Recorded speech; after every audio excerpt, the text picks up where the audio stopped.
let me just ask this. One student here. You know what, maybe that's the first thing, that's the last name. That isn't even funny, because you know I'm going to butcher it. I will pay for the dentist work. I'm not going to try. Okay. You tell me what it is. Yeah. Mola Wole Ogulmola. Yeah. Not here? Did I pronounce it correctly? I'm going to go with that one, yeah. Okay. Okay, thank you very much. So I actually took a new job, I don't know, probably is about 6 months ago. It doesn't seem like it's been that long, it's been a blur. So I'm actually now the Director of Commercial Operations for Philips. What does that mean? It means I work in sales now. That's really what it means.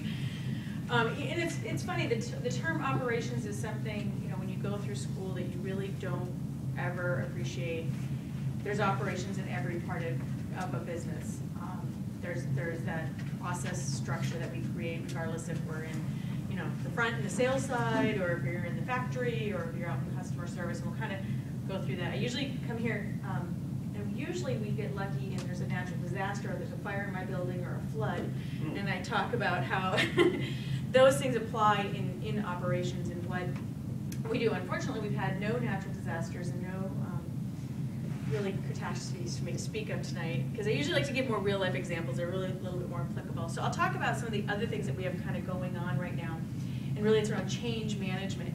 And in operations, that's one of the things that we're often tasked to do.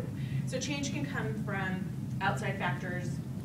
Like I said, a natural disaster. It could come from, you know, something more mundane, like somebody forgets to, you know, shut off the sprinkler system, you know, and accidentally, you know, flood your inventory room, or, you know, I mean, it comes from a variety of different things.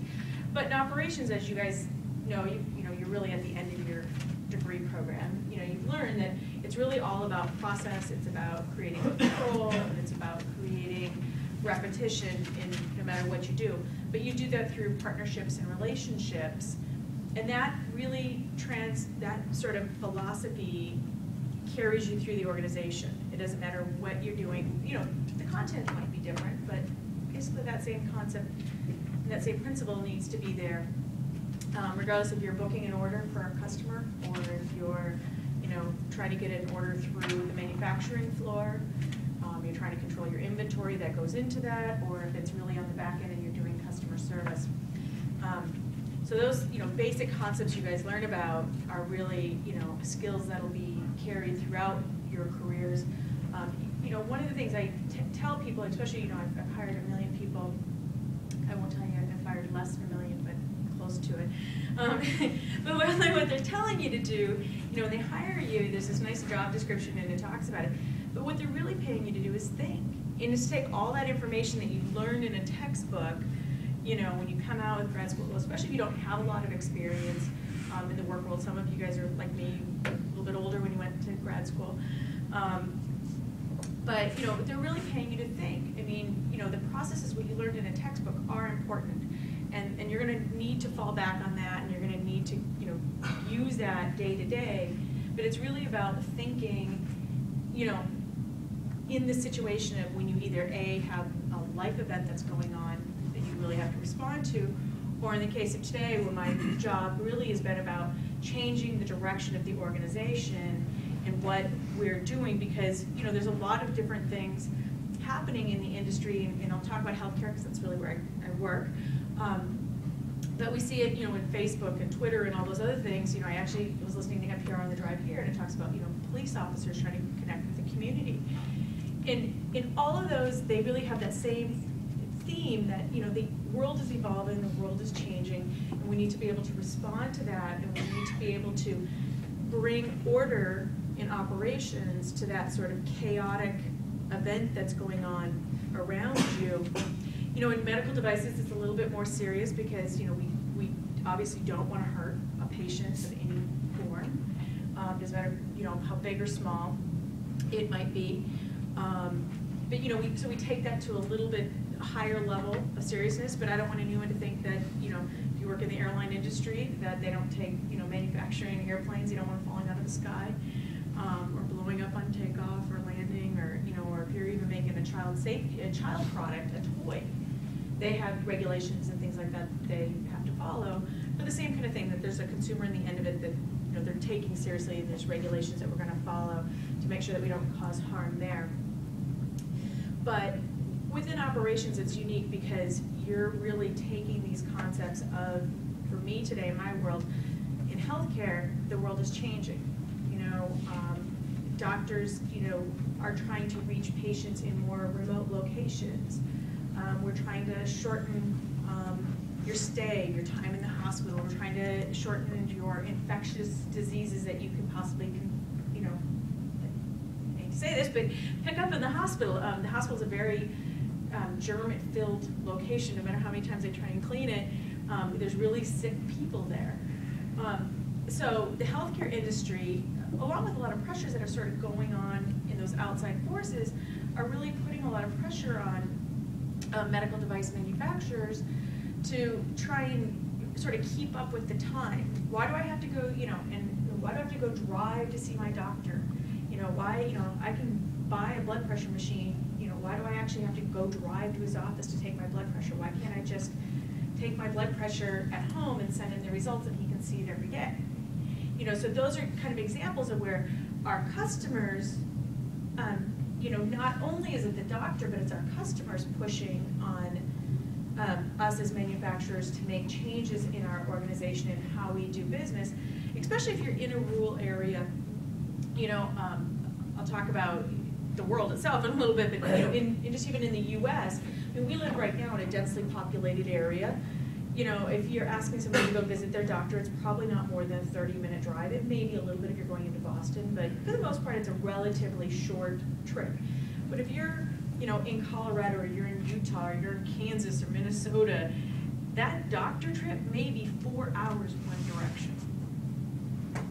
I may not want to see my doctor. I may not go see my doctor or go see somebody for preventative care because it's such a serious trip in to get, if I'm a person with hypertension, high blood pressure, or diabetes, or things like that, where a wellness check can really make the difference between me getting an admission into a hospital and me not getting an admission to a hospital. I may avoid that 4-hour trip to go see my doctor. And so when I go visit my doctor, I'm in a critical care situation where I need some real life-saving work to be done. So from an operations standpoint, we're seeing a lot of pressure. I don't need to go into Medicare and Medicaid, which is how a lot of reimbursement is done. But those are the kind of things that we're seeing day to day on our operations side, which then translate into products. How do we build products that serve those changing markets? Traditionally we think of medical products as a box. It's a computer. It's this solid device. I can go touch it. I can put my hands on it.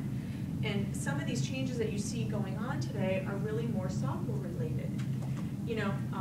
Everybody has a smartphone, some form usually. If not, you have a computer usually at home. So our customers, again, let's kind of go back to our customers or our doctors, are pushing us to say, I got this mobile device that I got these cool apps. Can I get an app to do that? And so we're building and we're sort of transitioning in the healthcare industry from being a real box business to really being a software business. And that's an example of really where it's a shifting dynamic, because we've traditionally focused so much on these medical devices and these tangible items that now we're moving into this software business. And so for the healthcare industry in general, it's a real transition, because how do you get reimbursed for your Medicare, for your Medicaid, when you say you can use it for first patient use, all those things which are indicators of when you can actually bill the government for a procedure. And so that's really changing. The hospitals are never going away. I don't even walk out of here going, we're not going to have hospitals in 100 years, Hospitals are never going to go away. There's still a purpose for a hospital. They serve a significant purpose. There are still always going to be boxes, that are shipped out of manufacturing locations. Nobody's putting an X-ray machine in their house, and nobody's putting an MR machine in their house. Nobody has that much space, and really some of the setups it would take to do that would be impossible. So I'm not saying that those facilities aren't going to be there, but that your interaction with those facilities are going to change a lot over the coming years, and how you get treatment and how you get procedures are going to change. And there's a lot of interesting studies that have come out recently, and what we're finding is by doing more preventive care with our patients and looking again at patients who have things like hypertension and diabetes, those are things people can kind of understand, so I usually like to focus on those. But by monitoring those patients, we can see, by having them every morning when they wake up before they eat breakfast, we have them step on a scale and we have them weigh themselves and we have them take their blood pressure, and we transmit that to their doctor's office and we can monitor it. And what we can see is that we can usually tell days before a patient is about to have a heart attack. They learned. I need to say Philips did not come up with the technology. But what we learned is through a lot of this research that the doctors are doing these days is they were able to track their patients. And in response to that knowledge, what we've developed, Philips is one company, but others have similar products. And what they're able to do is develop these home devices to really work with their patients who are at risk to have these types of conditions. And so we develop these products. So it's a box. In this case, you're going to have this little device. You're going to step on a traditional scale. You're going to get a traditional blood pressure cuff, maybe a prick of the finger, those kind of things. And it'll electronically take your results, and it'll actually mail it off to a nurse who sits in a central station, who monitors you from a remote location. And they're going to say, oh, you gained 2 pounds. Oh, your blood pressure looks a little high today. What'd you look like yesterday? What'd you look like the day before? And they're going to take all this information about you, because they've been doing this a while with you, and they've done some other tests in the hospital probably with you. And what we're going to do is the nurse is going to call you. You gained 2 pounds. You feeling okay? Feeling a little lightheaded? Did you drink a lot before you went to bed? Did you eat a full meal? And what we can do is the nurse, by engaging with that patient at home, can do that preliminary assessment that you may have done at the doctor's office in 5 days from now when you don't feel so good. And when you're really having a mild stroke, you're having a heart attack, or more serious, when you are at the gym on the treadmill and you have a heart attack, which does happen. But those are some examples of some sort of changes in the industry that you're seeing, and by different types of medical intervention on a more preventive scale, we can really do a better job at reducing those costs. We can get a patient in before they've had the heart attack. We can look at, do you have a blockage? Hey, has this patient got a blockage? And then we can do some procedures if that's appropriate.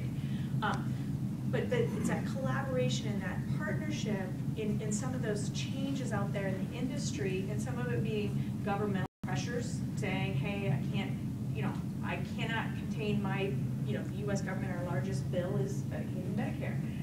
As a percentage of overall spend, and saying, we just can't, we have more aging baby boomers and we're heading in this direction, we can't, that bill is going to become a bill that we can't pay under our current situation, therefore we need to make changes in the environment. And then you have these other demographic issues where you have, again, patients who are saying, we've got all this technology out there, let's do something different. And some smart doctors and nurses who learned a lot of good stuff and can give you that feedback. But we also do it not just for those reasons, in the U.S., but when we take that same technology and then we expand it into a global market, and you then look at it on a global scale and you say, there's nobody in India, rural India, when we're eating on less than $1 a day, can afford to go see the doctor. Not when you expect to buy U.S. equipment or even a European manufacturer's equipment. There's no way that remote location can possibly ever cover the cost of it, and nor can the patients who would show up at the door to want to use it ever be able to pay for that equipment. The economics just don't work. And so some of these pressures that we're seeing is, as globalization, everybody manufactures around the world and, borders are open, there's a lot more pressure to build scalability and costs, and have a lot more cost pressures. And so, those factors, and, you want to be, we don't want to use the word emerging markets anymore. It's now, I can't think of the latest term for developing